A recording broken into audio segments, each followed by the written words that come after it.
হরে কৃষ্ণ বন্ধুরা, আজ তোমাদের কাছে নিয়ে এলাম ভগবানের শ্রীচরণ কমলে কিভাবে বা কি মন্ত্রে আমরা তুলসী পত্র নিবেদন করব।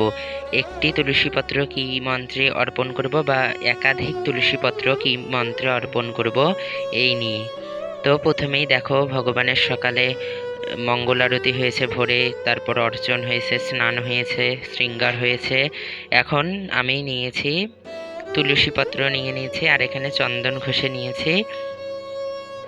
এক একটি তুলসী মঞ্জরি বা তুলসী পত্র চন্দন সহকারে ভগবানের শ্রী পাদপদ্মে নিবেদন করতে হবে।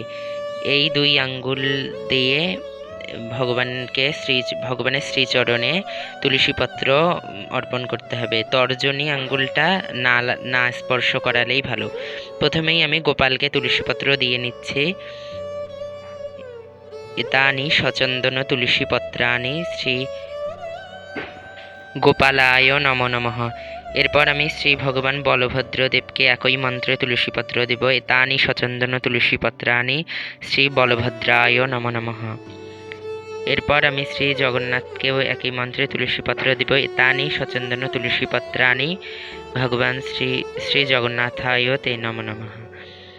আসলে একটাই দেই বা একাধিক দেই, মন্ত্র কিন্তু তেমন কিছু পরিবর্তন হবে না। একাধিক দিলে একটি তুলসী পত্র দিলে হবে এতৎ তুলসী পত্র শ্রী জগন্নাথায়তে নমঃ। একাধিক দিলে এতানি সচন্দন তুলসী পত্রানি শ্রী জগন্নাথায়তে নমঃ নমঃ। এতানি একাধিকের বেলায় বসবে, আর এককের বেলায় এতৎ বসবে। এরপরে আমি একে একে সমস্ত বিষ্ণু তত্ত্বের শ্রীচরণে তুলসী পত্র নিবেদন করছি। সুভদ্রা এবং রাধারানী যেহেতু সুভদ্রা মহারানী এবং রাধারানী যেহেতু শক্তি তত্ত্ব, তাই তাদের শ্রীচরণ কমলে তুলসী পত্র আমরা নিবেদন করি না। কেবলমাত্র বিষ্ণু তত্ত্বের চরণে তুলসী পত্র আমরা নিবেদন করে থাকি। এরপর নৃসিংহদেবের চরণ কমলে তুলসী পত্র নিবেদন করছি। নৃসিংহদেবকে কিন্তু যতই বেশি তুলসীপত্র নিবেদন করবে নৃসিংহদেব ততই সন্তুষ্ট হন। শুধু নৃসিংহদেব নয়, জগন্নাথ ভগবানের যে কোনো বিষ্ণু তত্ত্বের যে কোনো বিগ্রহকেই যতই তুলসীপত্র দেওয়া হোক সে ততই বেশি সন্তুষ্ট হয়। এবার আমি পঞ্চতত্ত্বের মধ্যে প্রথমে অদ্বৈত আচার্য প্রভুকে তুলসীপত্র একজোড়া তুলসীপত্র নিবেদন করলাম। এতানি সচন্দন তুলসীপত্রানি শ্রী অদ্বৈতায় নমো নমঃ। এতানি সচন্দন তুলসী পত্রানি শ্রী নিত্যানন্দায় নমো নমঃ। এরপরে তানি সচন্দন তুলসী পত্রানি শ্রী গৌরায় নমো নমঃ। এইভাবে অদ্বৈত প্রভু, নিত্যানন্দ প্রভু এবং শ্রী চৈতন্য মহাপ্রভুকে একজোড়া করে তুলসী পত্র নিবেদন করলাম। এবং বাকি চৈতন্য মহাপ্রভুর বামে যে গদাধর এবং শ্রীবাস, তাদেরকে কিন্তু তুলসী পত্র নিবেদন করা যায় না, কারণ তারা গদাধর হচ্ছে রাধারানীর প্রকাশ শক্তি তত্ত্ব এবং শ্রীবাস হচ্ছে ভক্তরূপে অবতীর্ণ হয়েছেন। তাই তারা যেহেতু বিষ্ণু তত্ত্ব নন, তাই তাদেরকে তুলসী পত্র নিবেদন করা যায় না। এরপর আমি নিত্যানন্দ প্রভুর ললাটের চন্দনটি বা তিলকটি একটু নিচে মানে এমনভাবে ঢেকে গিয়েছিল যেন মুখটা দেখা যাচ্ছিল না, সেটি মুছিয়ে নিলাম। এরপর এখানে দেখো, আমি 108টি তুলসী পত্র নিয়েছি। এই 108টি তুলসী পত্র আমি ভগবান শ্রী নৃসিংহদেবের 108 নাম পাঠপূর্বক ভগবানের শ্রী পাদপদ্মে নিবেদন করব। আমি কিন্তু প্রায় প্রতি বৃহস্পতিবারেই এইভাবে নৃসিংহদেবকে 108 তুলসী পত্র নিবেদন করি, 108 নাম পাঠ করে।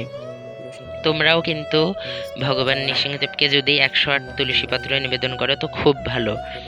বা এইরকম পরিস্থিতিতে পড়েছো, ধরো খুব বিপদ, খুব খারাপ দিন যাচ্ছে, কেউ অসুস্থ, তাদের নামেও কিন্তু তোমরা যদি ভগবানের শ্রীচরণে নৃসিংহদেবের শ্রীচরণে 108 তুলসী পত্র নিবেদন করো, তাহলে কিন্তু নৃসিংহদেব এতই কৃপালু, এতই দয়ালু, সেই বিঘ্ন, সেই সমস্ত প্রকার গ্রহদশা থেকে, সমস্ত প্রকার বিঘ্ন থেকে নৃসিংহদেব মুক্তি দিতে পারে। নৃসিংহদেব কিন্তু ভক্ত রক্ষক, তিনি সকল ভক্তকে সমস্ত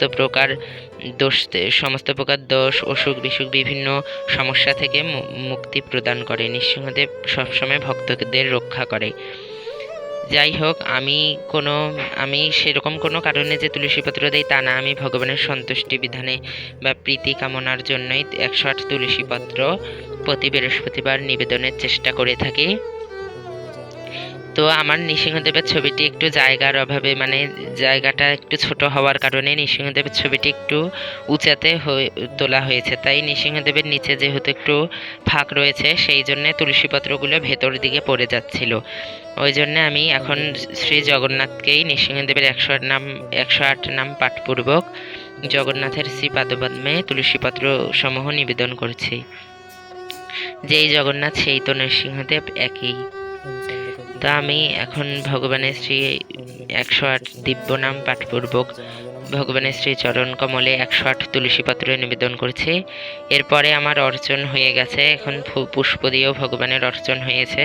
এরপরে তোমরা দর্শন করো ভগবানকে, ভগবান জগন্নাথ, বলদেব, সুভদ্রা মহারানী, সুদর্শন প্রভু গোপালকে দর্শন করো।